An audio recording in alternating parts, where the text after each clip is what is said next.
Excellencies, honorable guests, ladies and gentlemen, I'm truly delighted to join you all here today to celebrate Africa Day.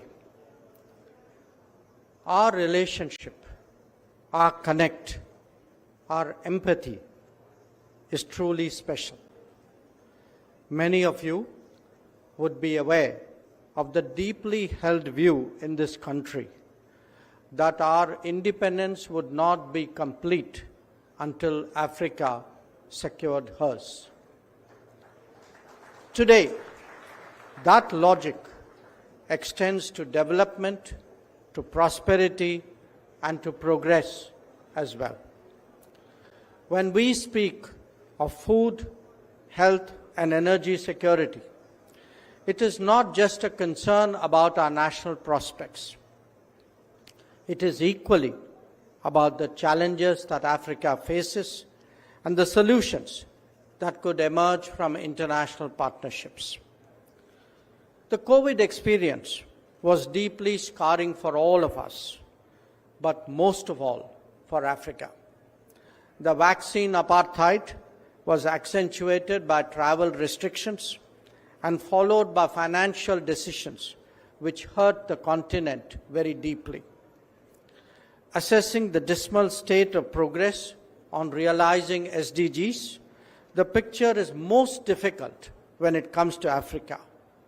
So these are indeed difficult times and challenging circumstances, but all the more reason for India and Africa to stand together firm and fast. I am sometimes asked the question about the Global South, of which we, India and Africa, are two key segments. My reply has always been that those who raise queries about the Global South will never understand it, and those who get it will never raise questions. So, Excellencies, ladies and gentlemen, let me underline that today is an occasion for us to express our solidarity, our friendship, our partnership with Africa. India has always been and will always be with Africa. Having said that, I must also fully recognize the profound transformations underway, economic, social, and political, as Africa steadily emerges as the continent of the future. We have the fullest confidence that the nations of Africa will overcome every obstacle and realize their destiny. As they do so, it is imperative that along with their freedom, they are also given their due and rightful place in international platforms. In keeping with its long-standing espousal of the African cause, it was natural that India, in its G20 presidency, pushed for African Union's full membership of the G20. The same spirit guides our approach to the reform of the United Nations, especially the Security Council. We believe that Africa should be represented in line with the Esselweni Consensus and the Sirte Declaration. We also affirm our commitment in advancing Africa Development Framework Agenda 2063, aimed to provide a better, secure, and sustainable future for the people of Africa.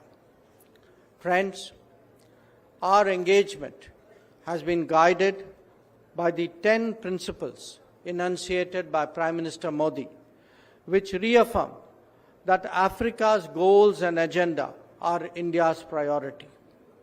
Unlike extractive models of engagement, India believes in an inclusive, demand-driven development cooperation by way of building local capacity and creating local opportunities, ensuring that African countries not only benefit from investments, but also develop self-sustaining growth ecosystems.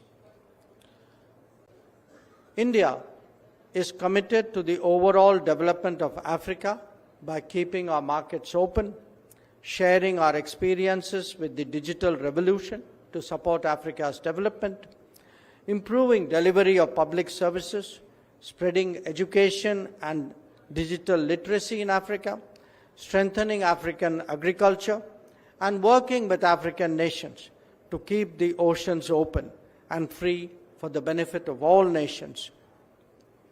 Demonstrating our commitment to Africa, we have expanded our diplomatic footprint in recent years with the opening of 17 new diplomatic missions, bringing the total number of Indian missions in the continent to 46. Friends, in the spirit of Vasudhaiva Kutumbakam, the world is a family, India has placed development cooperation and capacity building programs at the core of its partnership. India has also been in the forefront of offering training to African candidates under its flagship iTech program. Over 37,000 Africans have been trained in India under the iTech and ICCR scholarships in the last 10 years. The Indian Institute of Technology in Zanzibar, Tanzania, the National Forensic Science University in Uganda, the Entrepreneurship Development Center in Rwanda, and various centers of information technology in several countries testify to our commitment to advancing education in African countries. India also remains steadfast in its commitment to develop Africa's connectivity and infrastructure. Spread over 200 projects across the continent in areas spanning railways, power generation, and agriculture, as well as water supply, our initiatives aim to develop self-sustaining growth in Africa.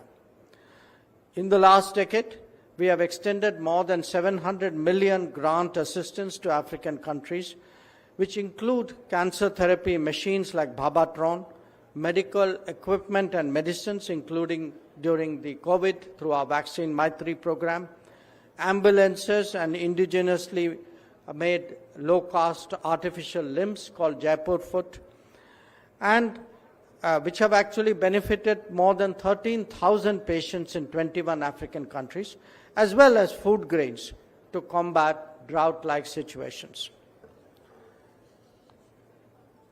Excellencies, distinguished guests, today India is Africa's fourth largest trading partner, with bilateral trade of nearly $100 billion. Indian companies have made substantial investments, nearly $75 billion, across the continent in areas from pharmaceuticals, IT, automobiles, banking, and mining. India looks forward to the possibilities that Africa's CFTA could open up for a deeper economic integration of Africa with global value chains.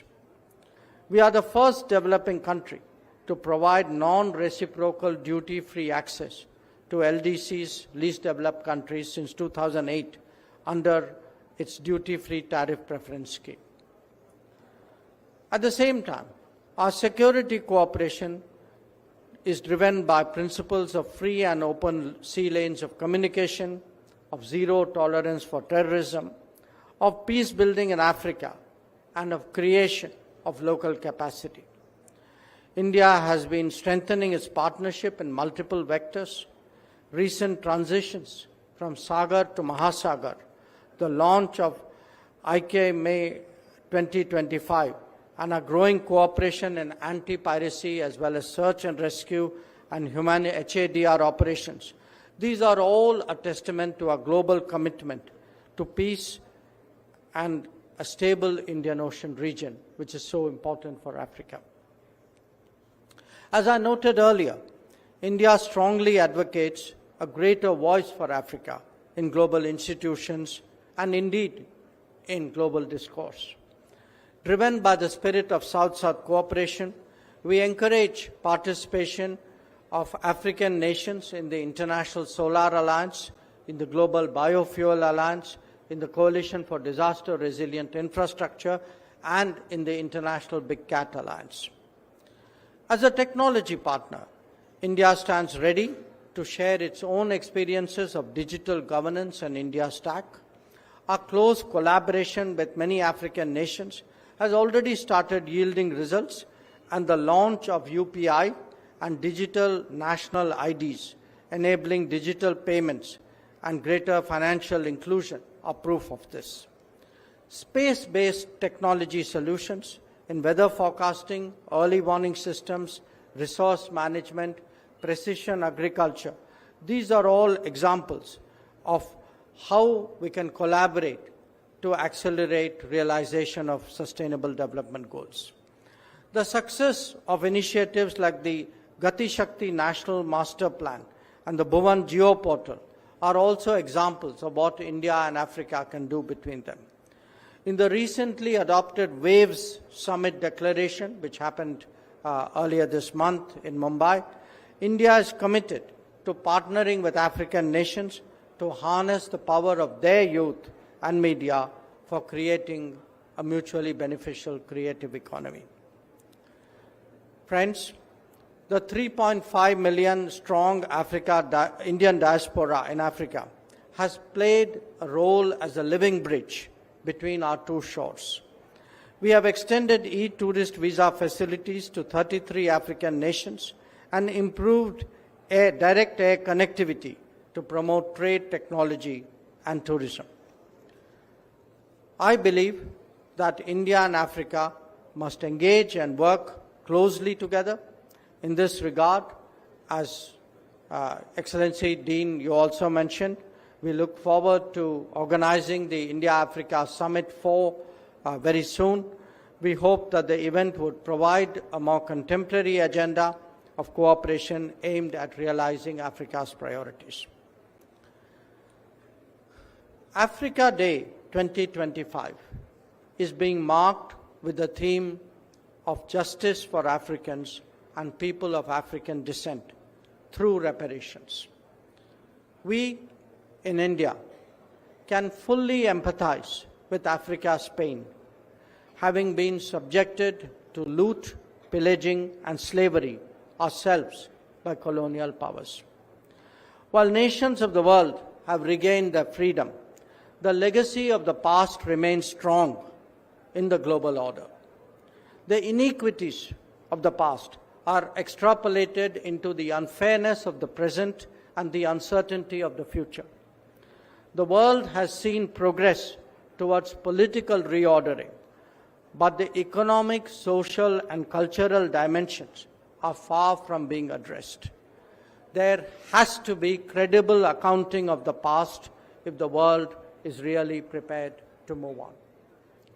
Friends, let me conclude with a quote from Prime Minister Modi, words that he said in Africa 7 years ago.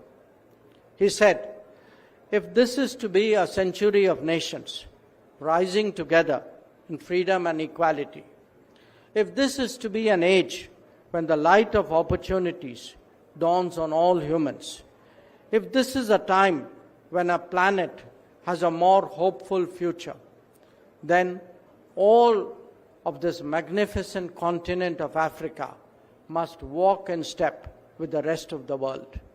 India will work with you and for you." I thank you.